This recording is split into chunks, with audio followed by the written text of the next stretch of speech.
What is PdM maintenance? PdM. You'll see it everywhere in maintenance. But what does it actually mean?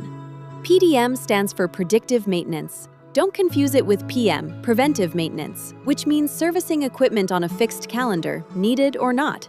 Preventive is better than waiting for breakdowns, but it still wastes work, and it still misses failures. Unplanned downtime hit 61% of manufacturers last year, and the world's 500 biggest companies lost an estimated $1.4 trillion. Predictive maintenance means acting on the machine's actual condition, not the calendar. Machines rarely fail without warning. A worn bearing vibrates differently and runs hotter long before it breaks.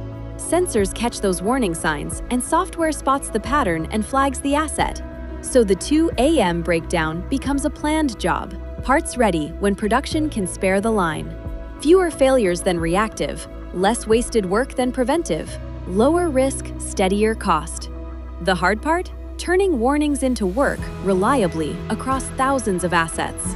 Ultimo's intelligent asset management embeds AI into the maintenance workflow, helping teams move from reactive to predictive step by step.